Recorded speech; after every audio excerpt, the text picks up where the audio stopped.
Salam sejahtera, terima kasih karena bersama dengan saya di Nazilin Unity Channel. Hari ini sekali lagi Datuk Seri Anwar Ibrahim menutup semua mulut-mulut para pengkritik beliau.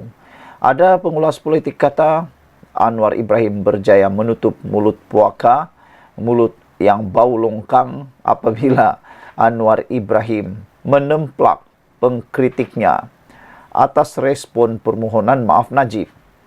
Baru-baru ini ramai orang yang cuba spin kenyataan Anwar Ibrahim berkait dengan permohonan maaf Najib. Anwar Ibrahim hanya menjawab, terima baik, terima baik. Tetapi al-maklumlah, ramai orang yang suka spin, terutamanya walaun-walaun yang menggunakan media sosial. Ada yang sehingga menyatakan bahawa Anwar Ibrahim seakan-akan menerima permohonan maaf itu dan cuba pula mau melepaskan Najib.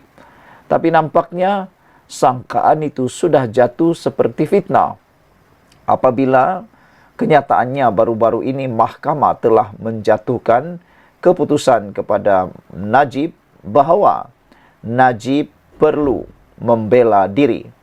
Maka dengan itu, sangkaan dan ramalan walaun yang menyatakan bahawa kenyataan Anwar Ibrahim terima baik terhadap permohonan maaf Najib sebagai satu tindakan yang mungkin akan melepaskan Najib sudah kini jatuh fitnah. Jadi, siapa yang sudah termakan fitnah, siapa yang sudah melakukan dosa besar fitnah itu, Anda fikir-fikirlah sendiri. Hari ini sekali lagi Anwar Ibrahim menjawab mulut-mulut puaka yang cuba menemplak atau cuba memburuk-burukkan Anwar Ibrahim atas kenyataan terima baik tersebut. Datuk Seri Anwar Ibrahim menemplak pihak yang mengkritiknya selepas beliau memberi reaksi menerima baik permohonan maaf bekas Perdana Menteri Datuk Seri Najib Razak berhubung kenyataan salah laku dalam syarikat 1MDB. Bagaimanapun, Perdana Menteri mengakui permohonan maaf dibuat oleh Najib mungkin terhad, tetapi mempertahankan reaksinya untuk menerima baik tindakan bekas Presiden UMNO itu. Pada masa sama, Anwar turut mempersoalkan tindakan segelintir pengkritiknya tidak pula lantang bercakap mengenai rasuah membabitkan individu lain. Betullah seperti yang Anwar Ibrahim nyatakan ini. Kenapa kalau Najib mereka begitu lantang bercakap, tapi kenapa individu yang lain yang juga ada mengena dengan rasuah, mereka kurang bising? Apalagi kalau membabitkan ahli politik daripada pembangkang, daripada Perikatan Nasional. Kata Anwar Ibrahim, saya rasa ia hipokrit sama sekali apabila Anda, sebagai contoh, hanya meletakkan Najib sebagai satu-satunya isu membabitkan rasuah, kata Anwar. Orang ini kononnya pasukan anti rasuah. Mereka yang kononnya berfahaman liberal ini hanya mendiamkan diri apabila membabitkan rasuah besar bekas pemimpin lain yang mengumpul berbilion ringgit. Saya tak dengar satupun kenyataan kebimbangan diluahkan. Jika Anda benar-benar mahu memerangi rasuah, Anda perlu konsisten, bersikap tegas terhadap semua perasuah, kata Anwar Ibrahim. Saya fikir adalah baik mengucapkan terima kasih dan mengalu-alukan sesiapa yang kata, ya, saya minta maaf atas beberapa sebab. Katanya seperti dipetik laporan FMT hari ini.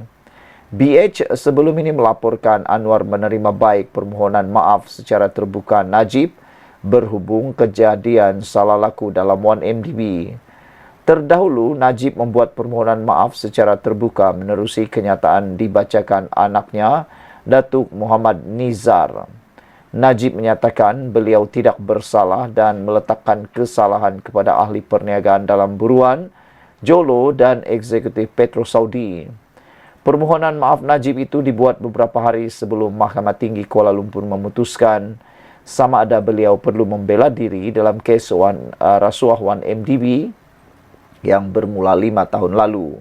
Najib memaklumkan berasa amat terluka mengetahui segala kecurangan berlaku dalam 1MDB ketika berada di bawah pengawasannya sebagai Menteri Keuangan pada waktu itu. Saudara mengulas mengenai dakwaan kerajaan pimpinannya bertindak keterlaluan dalam memerangi rasuah. Anwar menegaskan pihaknya perlu bekerja sama atau bekerja keras untuk mencari punca masalah itu. Berikutan rasuah sudah pun menjadi sistemik di negara ini. Sehubungan itu, beliau memberi kuasa kepada agensi penguatkuasaan untuk mengambil tindakan tegas, termasuk menyiasat serta membuat pendakwaan di mahkamah. Kadang-kadang dalam bidang akademik, kadang-kadang dalam pertanian, kadang-kadang dalam lembaga agensi, terlalu ramai, kata Anwar Ibrahim. Nasib baik saya dibantu ramai rakan sekerja dan ketua perkhidmatan awam yang cukup berazam memastikan kita mempunyai kuasa perkhidmatan awam yang sah, cekap dan berintegriti, kata Anwar Ibrahim. Sekian untuk kali ini. Jangan lupa tinggalkan komen anda, tekan butang subscribe. Bye-bye. Salam sejahtera, terima kasih karena bersama dengan saya di Nazilin Unity Channel. Ini laporan mengejutkan kita semua. Adakah dengan ini Hadi Awang letak jawatan? Hadi patut berehat sudah, kata seorang ahli politik di Malaysia. Seorang bekas pemimpin kanan PAS berpandangan betapa Presiden PAS Abdul Hadi Awang sepatutnya sudah berehat daripada karier politik ketika ini. Adakah anda juga bersetuju dengan pendapat bekas pemimpin kanan PAS ini yang berpandangan bahawa Hadi Awang sepatutnya sudah berehat daripada karier politik? Masih relevankah Hadi Awang sebagai ahli politik di Malaysia, bahkan menjadi ahli parlimen?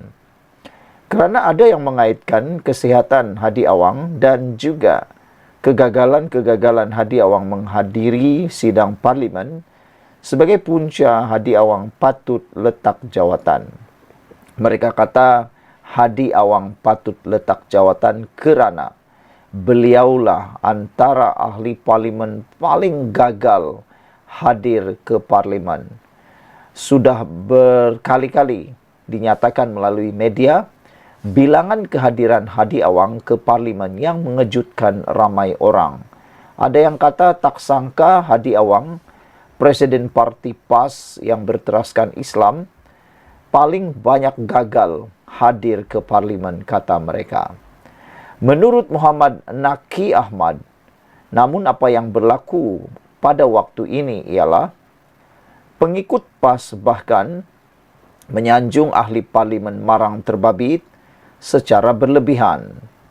Malah kata Naqi yang pernah menjadi naib presiden PAS itu, ketika ini tiada siapapun yang berani bersuara untuk mencadangkan agar Hadi Awang berundur daripada politik serta parti. Di mana suara mereka, kata beliau, Haji Hadi Awang patut berehat dah, tapi pengikut dia duk angkat dia ke tahap dewa, katanya lagi. Siapapun tak berani nasihat supaya Hadi Awang berehat, katanya dalam hantaran ringkas di Facebook hari ini. Untuk rekod, Muhammad Naqi meninggalkan PAS dan menyertai UMNO pada tahun 1989 di sebalik kedudukannya yang senior dalam parti tersebut. Anak kelahiran Kedah itu kemudian dilantik sebagai Yang di-Pertua Yayasan Dakwah Islam Malaysia Yadim. Terdahulu dia turut tampil dalam polemik kesahihan dakwaan Abdul Hadi yang dia bermimpi bertemu Nabi Muhammad dan diminta mendamaikan perseteruan di antara golongan Sunni dan Syiah. Walaupun tidak menyebut secara langsung, Muhammad Naqi antara lain berkata, antara tanda sesuatu ajaran itu sesat ialah apabila ia diambil daripada mimpi bertemu Rasulullah dan menerima arahan daripada baginda, katanya lagi. Nabi pesan kepada seseorang dalam mimpi, bolehkah orang itu menyimpan dalam keyakinannya bahawa dia berada di jalan yang benar dengan mimpinya itu? Tindak tanduk perjuangannya juga adalah benar. Adakah benar? Bagaimana pula dalam realiti hidupnya? Dia yakin perlembagaan negara ini pada waktu sama dia bersumpah dengan nama Allah untuk mempertahankan perlembagaan itu. Apakah yang dilakukannya itu benar dan dia yakin benar? Soalnya yang dipercayai merujuk kepada amanat Abdul Hadi suatu masa dahulu, katanya lagi. Dalam hantaran pula, bekas ahli parlimen Baling itu menjelaskan, Islam tidak dikembangkan berdasarkan mimpi, sebaliknya ilmu yang terpancar dari Al-Quran dan Sunnah. Sayang, tokoh yang punya banyak pengikut atas nama Islam membiarkan pengikutnya berfikiran kotor, memuja pemimpin dan jumud, kata beliau lagi. Isu ini panas di media sosial sekarang, juga di Dewan Parlimen.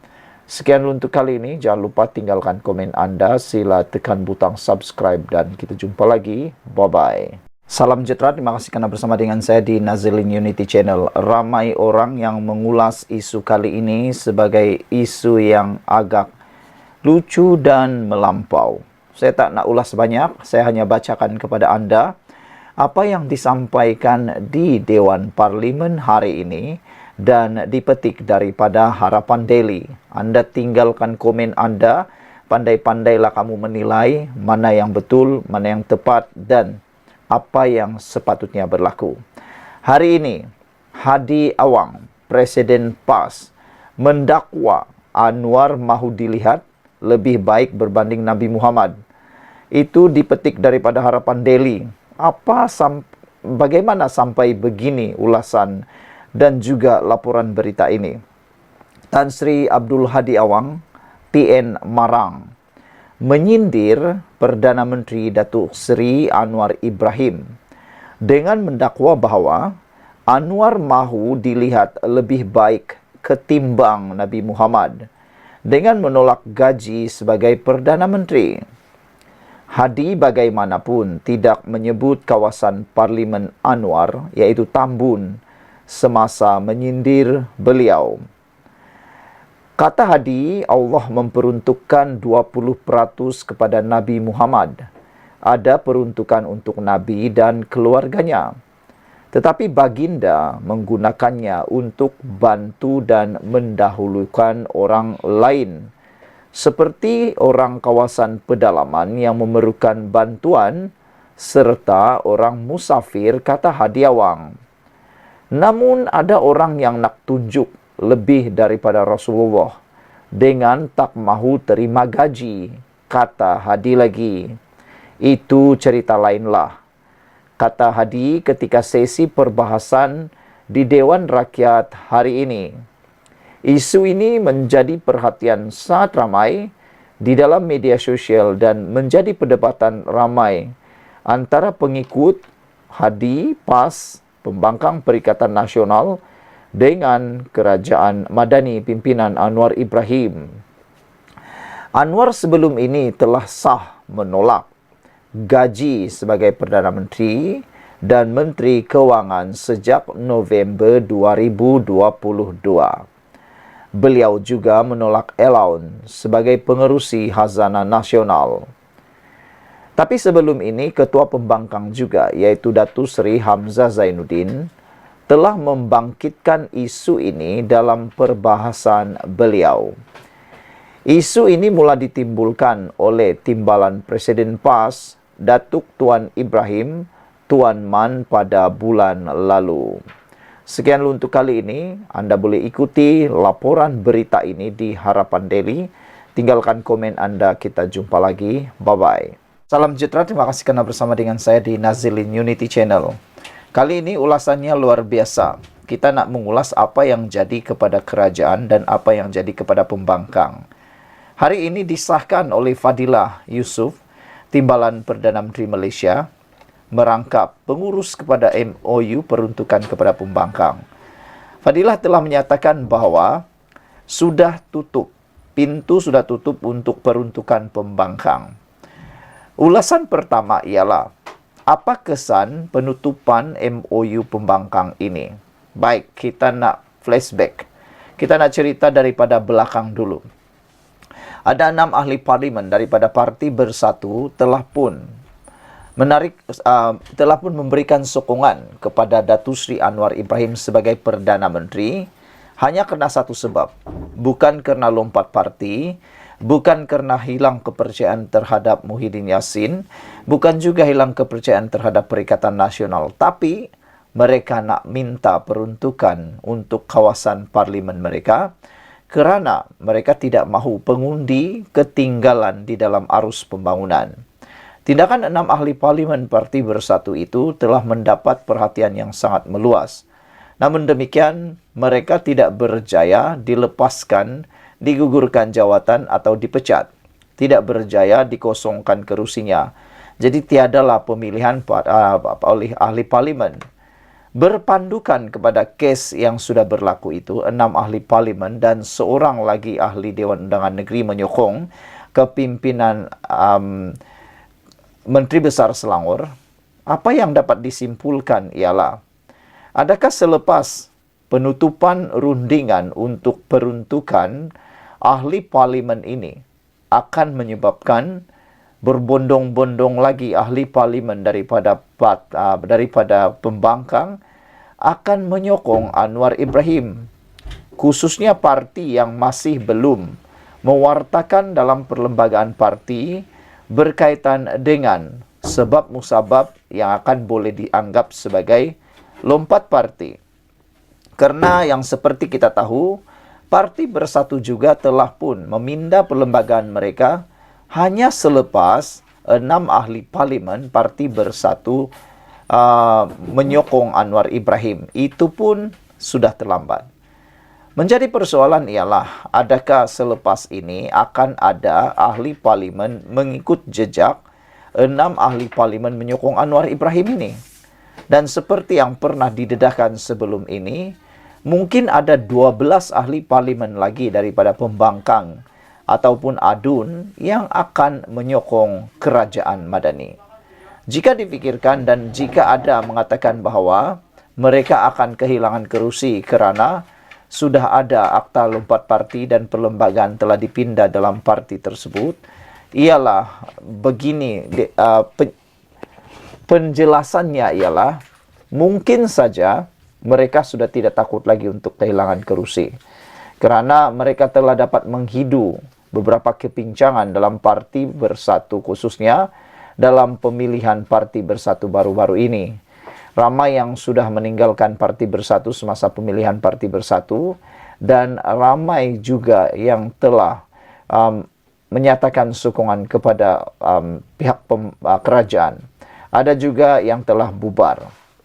Jadi menjadi persoalan balik, siapa 12 ahli parlimen itu yang akan bersedia digugurkan jawatan, kehilangan kerusi dan akan melawan di mahkamah atau pilihan rakyat kecil. Mampukah mereka menang? Ada pendapat pengulas politik mengatakan mereka boleh menang dengan bantuan kerajaan perpaduan Madani untuk kali ini.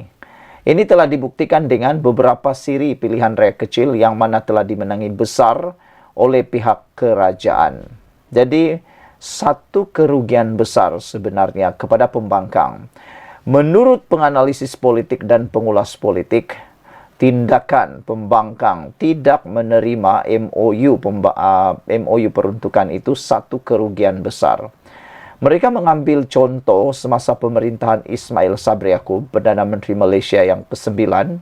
Mereka nyatakan bahawa pada waktu itu, Anwar Ibrahim selaku ketua pembangkang sanggup menerima MOU tersebut kerana kata mereka Anwar Ibrahim lebih mementingkan kesejahteraan pengundi di kawasannya, rakyat di kawasannya berbanding keegoan dan juga hipokrasi atau hipokritnya mereka.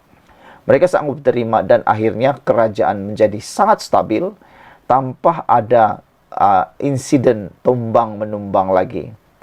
Jadi saudara, persoalannya ialah kenapa pembangkang betul-betul menolak MOU ini?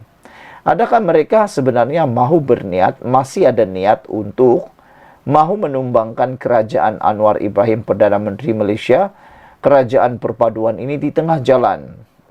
Tapi sebenarnya masalah besar lebih menimpa kepada pembangkang. Mereka ada baki 3 tahun lagi sebagai pembangkang. Harus diingat itu. 3 tahun itu bukan jangka masa yang pendek. Itu jangka masa yang sangat panjang. Pada waktu itulah waktu yang sangat kritikal di mana para pengundi akan menilai sejauh mana mereka mendapat pembangunan, bantuan dan sebagainya. Bukan hanya melihat pada bantuan air liur, tekak-tekak yang bising teriak sini sana di media massa maupun di parlimen. Apalah guna mereka bising teriak jerit sana sini kalau kerajaan ataupun rakyat dalam kawasan tidak mendapat apa-apa manfaat daripada mereka. Untuk mendapat manfaat pula perlukan peruntukan. Jadi sudah tentu peruntukan itu ada, tetapi tidak akan disalurkan melalui ahli parlimen atau melalui pengurusan parlimen, tetapi akan diberikan kepada pihak-pihak yang tertentu. Masih dapat, tetapi tidak akan dapat menaikkan nama ahli parlimen. Jadi yang rugi sebenarnya adalah ahli pembangkang. Dan bagaimana pula, apa pula yang jadi kepada pihak kerajaan? Pihak kerajaan sebenarnya tidak ada kerugian apa-apa. Bahkan keuntungan besar kerana mereka kerajaan boleh menyalurkan peruntukan itu kepada pengurusan yang ditentukan sendiri oleh kerajaan.